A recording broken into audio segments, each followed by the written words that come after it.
Tracee Ellis Ross hasn't found her Captain America. So she has recently was on Michelle Obama's new podcast. May or may not put the clip in here, but the gist of it was she's 52. Good. And seems Tracee Ellis Ross, I love you.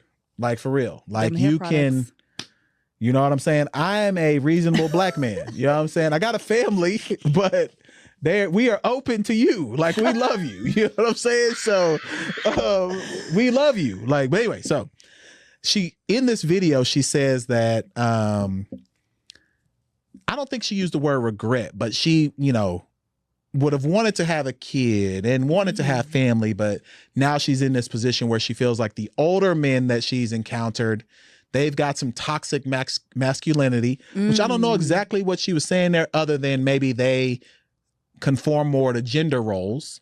So she will only date younger men who she feels like are more fluid in the relationship, don't have all the entrenched ways of thinking.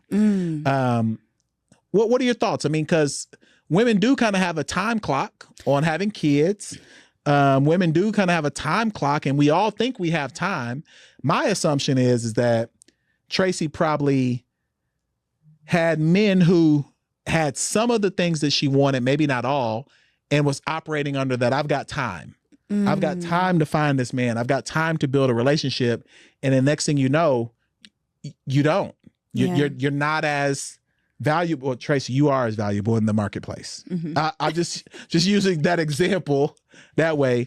And I think now she's just kind of in a spot, but she can get any man she wants. Yeah. So what's the issue? What are your thoughts?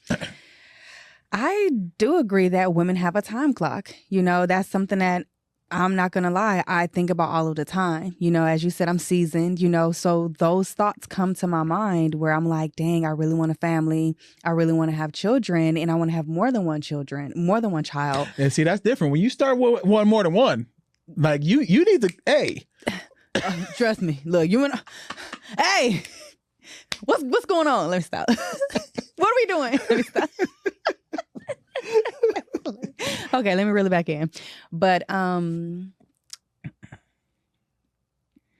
can say that some individuals, and I may be wrong, but to each his own, I feel like some individuals are gifted with being single and some are gifted with being married.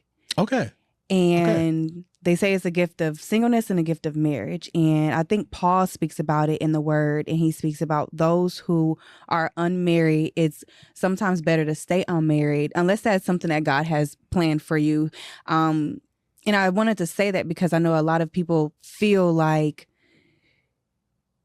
being married is the end all be all. Agreed. And they wrap their identity around being married to someone versus doing what God has called them to do. Whether that may be traveling, and you may be a missionary, you may be traveling the world, and you may not have that element. I'm not condoning like nobody get married. I'm not saying that. We're not saying that at all. Yeah, not at all. Because I want to be married. Okay, stop playing. But do you feel like that'd be your identity? See, like, and that's what some of her comments were around that. Like, she used language like, I'm a full person. I live a full life. I'm not missing anything. Now, granted, she's been wealthy from birth.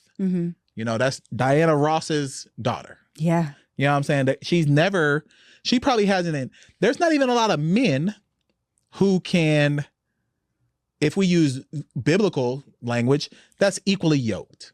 Yeah. There's not going to be a lot, like regardless, because, and I'm not talking finances, I'm talking finances, experiences, the amount of people that you can interact with in different ways, rooms you're in, your mental capacity, the way you think, the way you operate. There's not going to be a lot of people that can stand up to, like the Obama daughters are going to have trouble.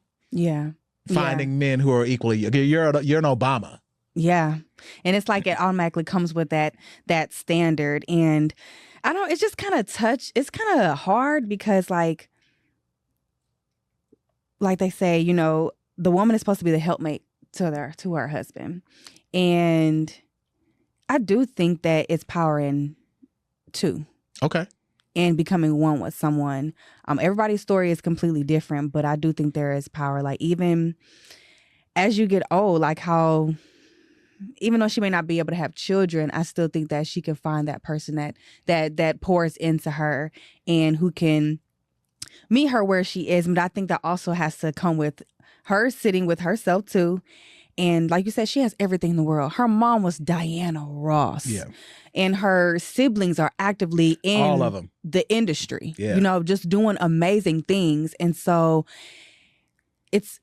I'm curious if she is talking to someone but doesn't want to bring them to the forefront because she doesn't think that they meet their standards or meet what their family deems as, oh, he could be a part of the tribe. Yeah. Or what's that movie kind of like Guess Who with Ashton Kutcher and Zoe Saldana? He was like, why are you bringing this person home? And they've made several versions of that where, bringing someone to the house to meet a family that may or may not meet up to the standards of that family. I would hope that my family is of one where my daughters need to, hey, I can't bring you around my pops.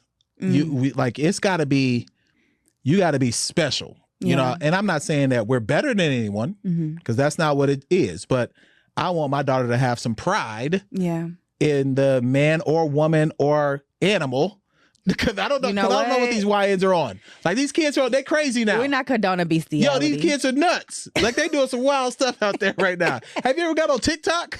Like it's wild. Yeah. So, but whatever it is, I want her to know like, hey, my father, if I'm blessed to live of an age where I can be around for that, there needs to be some standards. Yeah. And that's the thing. And so we're on Tracee Ellis Ross side, like she is the standard. Yeah. Like, so it's going to be